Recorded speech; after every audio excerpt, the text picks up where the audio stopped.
कहानी डेनमार्क में वाइकिंग्स के समय से शुरू होती है। एक पहाड़ की चोटी पर एक ट्रोल खुशी से अपने छोटे बच्चे के साथ खेल रहा होता है। अचानक डेनमार्क के एक ट्राइब का सरदार ट्रोल को मारने के मकसद से अपने आदमियों के साथ घोड़े पर सवार होकर आता है, लेकिन उनके पहुंचने से पहले ट्रोल उन्हें दूर से ही देख लेता है। अपने बच्चे की रक्षा करने के लिए वह जल्दी से उसे उठा लेता है और पहाड़ की दूसरी तरफ भागने लगता है, लेकिन सरदार और उसके आदमी उसे घेर लेते हैं। ट्रोल अपने बच्चे को पहाड़ की ढलान पर छिपा देता है और फिर उनसे लड़ने की जगह उन्हें डराने की कोशिश करता है, इस उम्मीद में कि शायद वे वापस लौट जाएंगे। लेकिन वे ऐसा नहीं करते। वे उस पर तीर, भाले और जलती मशालों से हमला करते हैं। ट्रोल अपना संतुलन खो देता है और पहाड़ से गिरकर तुरंत मर जाता है। नन्हा ट्रोल चुपचाप सब कुछ देख रहा होता है। फिर सरदार पहाड़ के किनारे तक चलता है और अपना मास्क उतारता है। जब वह नीचे देखता है तो उसे एक नन्हा ट्रोल दिखता है। एक पल के लिए वह सोचता है कि इस बच्चे को भी मार दे, लेकिन क्योंकि यह सिर्फ एक बच्चा है इसलिए वह उसे जिंदा छोड़ देता है और अपने आदमियों के साथ वहां से चला जाता है। छोटा ट्रोल फिर पहाड़ से नीचे उतरता है। समुद्र के किनारे उसे अपने बाप की लाश मिलती है। वह लाश को कौवों और गिद्धों से बचाने की कोशिश करता है, लेकिन यह उसके लिए बहुत भारी है। आखिर में वह एक तलवार लेकर लाश को टुकड़ों में काट देता है और उन्हें एक गुफा में ले जाता है।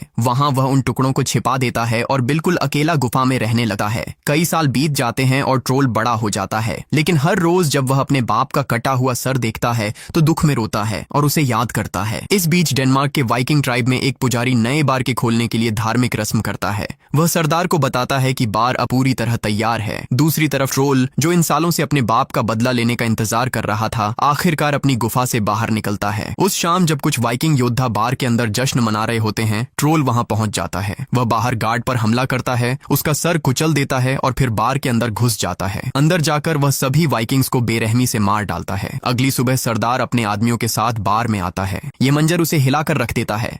वाइकिंग योद्धाओं की लाशें हर तरफ बिखरी पड़ी थीं। वे सब बहुत ही जंगली तरीके से मारे गए थे। सरदार अपने कमांडर से पूछता है कि जब ये हुआ तब तुम कहाँ थे? कमांडर कहता है, मैं गांव में था। कुछ नौजवान पीने के बाद यहाँ रुके थे, लेकिन मुझे नहीं पता कि उन्हें इतनी बेरहमी से किसने मारा। अजीब बात यह है कि किसी औरत या बुजुर्ग को कोई नुकसान नहीं पहुंचा। ये सुनकर सरदार बेचैन हो जाता है। उसके बाद सीन गीटलैंड के वाइकिंग्स पर शिफ्ट होता है, जिनके लीडर लियो हैं, एक मशहूर वाइकिंग योद्धा। हमेशा की तरह वे अपनी नावों पर लूटपाट के लिए निकलते हैं, लेकिन सफर के दौरान सर्दी का मौसम उन्हें डेनमार्क के पास रुकने पर मजबूर कर देता है। इस बीच उस रात डैनिश सरदार अपने गार्ड के साथ पहाड़ के पास जाता है और चिल्लाकर ट्रोल को ललकारता है, लेकिन जैसे ही वह कुछ कदम आगे बढ़ता है, ट्रोल अचानक पीछे से आ जाता है और गार्ड के सर पर वार करता है और उसे तुरंत मार देता है। दूर से सरदार यह देखता है और अपनी तलवार लेकर आगे बढ़ता है, लेकिन उसका पहुंचने से पहले ट्रोल भाग जाता है। सरदार समझ नहीं पाता कि ट्रोल उससे सीधे क्यों नहीं लड़ता और हर बार सिर्फ उसके गार्ड्स को मारकर क्यों भाग जाता है। अगली सुबह पूरा ट्राइब हत्या की जगह पर इकट्ठा होता है। सरदार की पत्नी उससे कहती है, हमारे कई वाइकिंग आदमी मार दिए गए हैं, अब उनकी विधवाओं का क्या होगा? अगर ये ऐसे ही चलता रहा तो जल्द ही गांव में सिर्फ विधवाएं ही बचेंगी। सरदार के पास कोई जवाब नहीं होता। शर्म से वह चुप रह जाता है। बाद में उसकी पत्नी लीना के पास जाती है, एक औरत जो गांव से बाहर पहाड़ पर अकेली रहती है। वह उससे पूछती है, क्या तुम मौत को आने से पहले देख सकती हो? बताओ, क्या मेरे पति भी उस ट्रोल के हाथों मर जाएंगे? लीना जवाब देती है, तुम सबने मुझे बुरा भला कहा और मुझे बहिष्कृत कर दिया और अब तुम मुझसे मदद मांगने आए हो। सरदार की पत्नी कहती है, तुम्हारे साथ जो हुआ वो मेरी गलती नहीं थी। लीना कहती है, अब इससे कोई फर्क नहीं पड़ता। जहां तक तुम्हारे पति की बात है, वह ट्रोल के हाथों नहीं मरेगा। ये सुनकर सरदार की पत्नी चुपचाप घर लौट जाती है। इस बीच गीटलैंड के वाइकिंग्स अपनी नाव के साथ आगे बढ़ते हैं और उस बस्ती के पास उतरते हैं जहां डेनमार्क का ट्राइब रहता है। जब एक डैनिश घोड़े पर सवार सिपाही उन्हें देखता है तो वह चेतावनी देता है, ये जमीन भी वाइकिंग्स की है। अगर तुम यहाँ लूटपाट के लिए आए हो तो तुरंत चले जाओ। लियो जवाब देता है, मैं लियो हूँ, मशहूर वाइकिंग योद्धा। अपनी यात्रा के दौरान हम यहाँ सिर्फ कुछ दिनों के लिए आराम करना चाहते हैं। हमारे पास लूटपाट की कोई योजना नहीं है। सिपाही कहता है, हमने तुम्हारे बारे में बहुत सुना है। आओ, मैं तुम्हें अपने सरदार से मिलवाता हूँ। लियो और उसके आदमी सरदार से मिलते हैं। सरदार उसे देखकर खुश होता है और कहता है, आखिरी बार जब मैं तुम्हारे बाप से मिला था तब तुम अभी बच्चे थे, अब तुम एक महान योद्धा बन गए हो। लियो हाँ में सिर हिलाता है। उस रात सरदार लियो और उसके आदमियों के लिए बार में दावत का इंतजाम करता है। सरदार की पत्नी खुद पीने की चीजें सर्व करती है। दावत के दौरान लियो पूछता पूछता है, यहाँ इतनी सारी विधवाएं क्यों हैं और इतने कम आदमी? सरदार उसे ट्रोल के रात भर के हमलों के बारे में बताता है। ये सुनकर लियो कहता है, अगर ट्रोल हर रात वाइकिंग आदमियों को मारने आता है तो अब से मैं और मेरे आदमी उसका इंतजार करेंगे। पार्टी के बाद सरदार, उसकी पत्नी और बाकी लोग घर लौट जाते हैं, लेकिन लियो और उसके योद्धा ट्राइब के कुछ आदमियों के साथ बार में ही रुक जाते हैं। आधी रात को ट्रोल बार के बाहर आता है। पहले वह एक पुजारी के आसपास सूंघता है, फिर वह दरवाजे तक जाता है और सूंघकर यह देखने की कोशिश करता है कि अंदर के वाइकिंग्स यहाँ के हैं या किसी और जगह से आए हैं। अंदर लियो और उसके योद्धाओं को एहसास होता है कि ट्रोल आ गया है और जल्दी से लड़ाई के लिए तैयार हो जाते हैं, लेकिन ट्रोल महसूस करता है कि अंदर के योद्धा स्थानीय वाइकिंग्स नहीं है। अंदर जाने की बजाय वह बंद दरवाजे पर पेशाब करता है। जब अंदर के वाइकिंग्स हमला करने के लिए बाहर भागते हैं, ट्रोल पहले ही रात में गायब हो चुका होता है। अगली सुबह सरदार लियो से कहता है, यह अजीब है कि कल रात कोई आदमी नहीं मरा। लियो जवाब देता है, हाँ, ट्रोल दरवाजे तक आया था, लेकिन लड़ने की बजाय उसने पेशाब किया और चला गया। इसके बाद लियो अपने कुछ आदमियों और ट्राइब के कुछ लोगों के साथ पहाड़ियों में ट्रोल को ढूंढने निकलता है, उसे मारने की उम्मीद में। लेकिन कई जगह ढूंढने के बाद भी वे उसे ढूंढ नहीं पाते, तो वे गांव वापस आ जाते हैं। थोड़ी देर बाद लियो अकेला अलीना से मिलने जाता है, जो गांव के बाहर पहाड़ के पास रहती है। वह उससे कहता है कि मैंने सुना है कि तुम मौत को आने से पहले देख सकती हो। अलीना हाँ में जवाब देती है और कहती है कि मैंने भी सुना है कि तुम प्रसिद्ध वाइकिंग योद्धा लियो हो, लेकिन तुम यहाँ क्यों आए हो? लियो कहता है, मैं जानना चाहता हूँ कि ट्रोल और वाइकिंग्स के बीच इस लड़ाई में कितनी मौतें होंगी और ट्रोल मरेगा या नहीं। ये जानना जरूरी है क्योंकि मैं तुम्हारे लोगों की रक्षा करना चाहता हूँ। अलीना कहती है, मैं इन लोगों में से एक नहीं हूँ। जब मैं छोटी थी, सरदार के भतीजे ने मुझे यहाँ लाया और मुझे शर्मनाक जिंदगी जीने पर मजबूर किया। जहां तक तुम्हारे सवाल की बात है, हाँ, मैंने भविष्य देखा है। ट्रोल मार दिया जाएगा, लेकिन कई वाइकिंग्स भी मरेंगे और जमीन खून से लाल हो जाएगी। सच तो यह है कि यहाँ के लोग बेहतर के लायक ही नहीं हैं। लियो हैरान होकर पूछता है, तुम ऐसा क्यों कह रही हो? अलीना शांत स्वर में जवाब देती है, क्योंकि उन्होंने ट्रोल के साथ जो किया, ये उसी की सजा है। तुम्हें इस मामले से दूर रहना चाहिए। लियो और कुछ पूछ पाता इससे पहले उसके आदमी ढूंढते हुए वहां पहुंच जाते हैं। वे कहते हैं, शाम हो रही है, हमें तैयार रहना होगा। तो लियो उनके साथ ट्राइब में लौट जाता है। बाद में लियो अकेले में सरदार से बात करता है और पूछता है, क्या ट्रोल ने कभी किसी औरत, बच्चे या बुजुर्ग को मारा है? सरदार जवाब देता है, नहीं, वह सिर्फ हमारे वाइकिंग आदमियों को मारता है। लियो कहता है, इसका मतलब वह समझदार है और एक तरह से नियम का पाबंद भी। सरदार हैरानी से देखता है और कहता है, वह हमारे लोगों को मार रहा है और फिर भी तुम उसकी तारीफ कर रहे हो। लियो जवाब देता है, मैं उसकी तारीफ नहीं कर रहा, मैं बस सोचता हूँ कि कोई वजह होगी कि वह सिर्फ आदमियों को मारता है।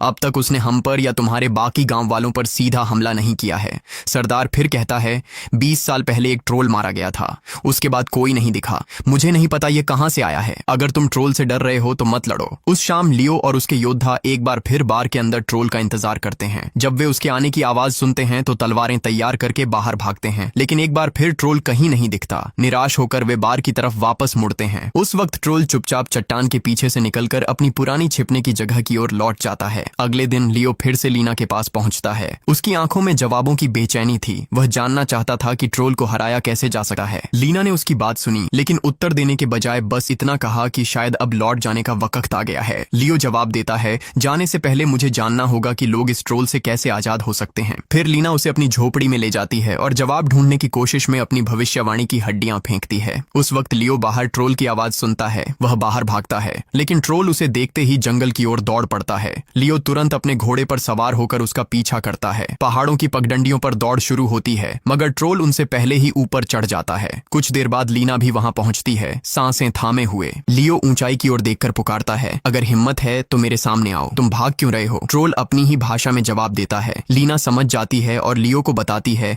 ट्रोल कह रहा है कि उसकी लड़ाई तुमसे नहीं है। तुमने और तुम्हारे आदमियों ने उसे नुकसान नहीं पहुंचाया है, इसलिए उसने कभी तुम पर हमला नहीं किया। यह सुनकर लियो हैरान होता है और लीना के साथ उसकी झोपड़ी में वापस आता है। वहां वह पूछता है, तो वह यहाँ क्यों घूमता रहता है? लीना समझाती है, सरदार के भतीजे ने एक बार मुझे पाप भरी जिंदगी जीने पर मजबूर किया, लेकिन वह मेरे बिस्तर पर मर गया। लोग मुझे उसकी मौत का दोषी ठहराते हैं और मुझे ट्राइब से बाहर निकाल देते हैं। तब से मैं यहाँ अकेली रहती हूँ। कई वाइकिंग लोग हर रात मेरे अकेलेपन का फायदा उठाने आते थे, लेकिन जब से वो ट्रोल दिखाई देने लगा है, उनमें से किसी की भी हिम्मत नहीं हुई आने की। इसलिए मैं उसे मारने में तुम्हारी मदद नहीं करूंगी। बेचारा ट्रोल पहले ही बहुत कुछ झेल चुका है। यह एहसास होने पर लियो सरदार के पास लौटता है और कहता है, मैंने लीना के जरिए ट्रोल से बात की थी। उसने मुझे बताया कि वाइकिंग्स ने उसके साथ बहुत बुरा किया है, इसलिए वह बदला ले रहा है। सरदार बेचैन हो जाता है और कहता है, मैं तुमसे इस बारे में बाद में बात करूंगा। लियो अपने आदमियों के पास लौटने के लिए निकलता है। तभी वह देखता है कि कुछ बच्चे एक अपाहिज आदमी को पीट रहे हैं। लियो बच्चों को भगा देता है। फिर वह आदमी उससे कहता है, मेरे पिता पिता ने ट्रोल के पिता के खिलाफ लड़ाई लड़ी थी, इसीलिए ट्रोल ने मेरे पूरे परिवार को मार डाला।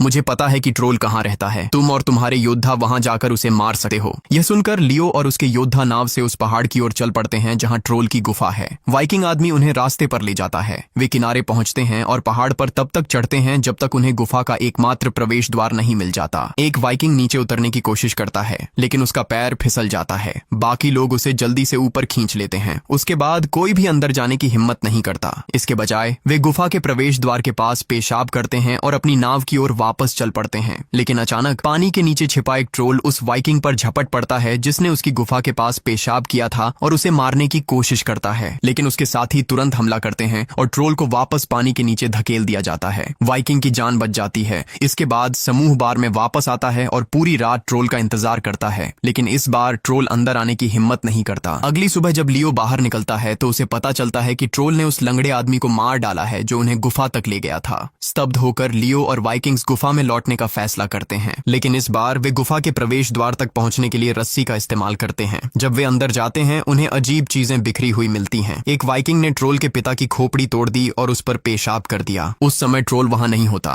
लेकिन जब वह लौटता है और अपने पिता की टूटी खोपड़ी देखता है तो उसे एहसास होता है कि वाइकिंग्स उसकी गुफा में आए थे। अपने पिता का अपमान देखकर वह पागल हो जाता है। उस रात जब वाइकिंग्स बार के अंदर सो रहे थे, एक ट्रोल उन पर हमला करता है। वह उस आदमी को मार डालता है जिसने उसके पिता की खोपड़ी तोड़ी थी। ये देखकर लियो भी ट्रोल से लड़ता है, लेकिन हार जाता है। ट्रोल छत से भागने की कोशिश करता है, लेकिन लियो उसका पैर पकड़ लेता है और उसके हाथ में लोहे की एक भारी जंजीर लपेट देता है। गुस्से में ट्रोल लियो को जोर से मारता है और छूटने की कोशिश करता है, लेकिन उसका हाथ जंजीर में फंस जाता है। एक वाइकिंग ट्रोल पर तीर चलाता है, पर ट्रोल उसे पकड़कर दूर फेंक देता है। बाकी कुछ कर पाते इससे पहले ट्रोल अपना हाथ काटकर छूट जाता है और समुद्र की तरफ भागा है, लेकिन ज्यादा दूर नहीं जा पाता। वह किनारे पर गिरता है और मर जाता है। उसका शरीर किसी अज्ञात शक्ति द्वारा समुद्र में खींच लिया जाता है। अगले दिन वाइकिंग्स अपने मृत साथियों के लिए शोक मनाते हैं और उनके शवों को जला देते हैं। लियो फिर सरदार से कहता है, तुमने मुझे केवल आधा सच बताया था, अब जब ट्रोल मर चुका है तो मुझे पूरा सच बताओ। सरदार कबूल करता है कि उन्होंने एक बार ट्रोल के पिता को बिना वजह मार डाला था और अब सब लोग उसका अंजाम भुगत रहे हैं। लियो कहता है, तुम्हारी सोच की वजह से एक बेगुनाह इंसान की जान चली गई, लेकिन वो ट्रोल तुम्हारे जैसा नहीं था। उसने कभी किसी बेगुनाह को नुकसान नहीं पहुंचाया। सरदार इससे शर्मिंदा होता है। उस रात वाइकिंग्स ट्रोल का कटा हुआ हाथ बार में लटका देते हैं और जश्न मनाते हैं, ये मानकर कि ट्रोल अब मर चुका है। इसके बाद ज्यादातर लोग घर लौट जाते हैं। लियो लीना से मिलने जाता है। अलीना कहती है, जैसा मैंने कहा ट्रोल तो चला गया, लेकिन तुम्हें और दर्द सहना होगा। फिर वह अपना राज खोलती है। ट्रोल बरसों पहले उसके पास आया था। वह एक बार उसके साथ रहा था, लेकिन फिर कभी उसे छुआ तक नहीं। उसके बाद वाइकिंग्स ने उसे चिढ़ाना बंद कर दिया। लीना कहती है कि वह बुरा नहीं था, वह तो बस अपने बचपन के जख्मों के साथ जी रहा था। बातचीत करते करते लीना और लियो एक दूसरे के और करीब आ जाते हैं और एक दूसरे को गले लगा लेते हैं। आधी रात को ट्रोल की माँ चुपके से गांव में घुस जाती है। रास्ते में वह एक पादरी को मार देती है, फिर बार में जाकर सभी वाइकिंग्स को मार देती है। फिर वह अपने बेटे का कटा हुआ हाथ लेकर वहां से चली जाती है। अगली सुबह एक छोटा लड़का लीना के पास चुपके से आता है। लीना उसे चुप रहने को कहती है और उसके साथ चली जाती है। इस बीच वाइकिंग्स को पता चलता है कि ट्रोल अभी भी जिंदा है और नई हत्याओं के लिए जिम्मेदार है। वाइकिंग्स उसे ढूंढने निकल पड़ते हैं। उन्हें समुद्र किनारे अपने एक और साथी का कटा हुआ सिर मिलता है। लियो का शक बढ़ता है, हो सकता है ट्रोल अभी भी जिंदा हो। वह अकेला ही गुफा की ओर दौड़ता है और पानी के रास्ते चुपके से अंदर घुस जाता है। अंदर उसे एक चट्टान पर ट्रोल का शव पड़ा मिलता है, लेकिन जैसे ही वह पास पहुंचता है ट्रोल की माँ उस पर पीछे से हमला कर देती है। वह उसका गला घोंटने की कोशिश करती है, लेकिन लियो एक पत्थर उठाकर उसके सिर पर जोर से मारता है। फिर वह तलवार पकड़कर उसे मार डालता है। तभी एक छोटा लड़का तलवार लेकर वहां पहुंचता है। उसे देखकर लियो को सच्चाई का एहसास होता है। ये लड़का लीना और उस ट्रोल का बेटा है। लियो अपना हथियार नीचे कर देता है और उसे कुछ नहीं करता। बाद में लियो कबीले में लौटता है और नेता से कहता है, मैं जा रहा हूँ। ट्रोल और उसकी माँ अब सचमुच मर चुके हैं। जाने से पहले वह लीना से मिलता है और कहता है, अगर लोगों को पता चला कि ट्रोल का एक बेटा है तो वे तुम दोनों को मार डालेंगे। लीना शांत आवाज में कहती है, यह राज सिर्फ हम दोनों के बीच रहेगा। इतना कहकर वह चली जाती है। अंत में लियो लीना की झोपड़ी के बाहर ट्रोल और उसकी माँ के लिए कब्रें बनाता है। दूर से ट्रोल का बेटा आंसुओं भरी आंखों से सब कुछ देखता है। फिर लियो अपने लोगों के साथ गेटलैंड वापस चला जाता है और यहीं पर कहानी खत्म हो जाती है। अगर आपको यह कहानी अच्छी लगी हो तो चैनल को सब्सक्राइब करें और वीडियो को लाइक करना न भूलें, ताकि आपको मिलती रहे ऐसी ही दिलचस्प कहानियां।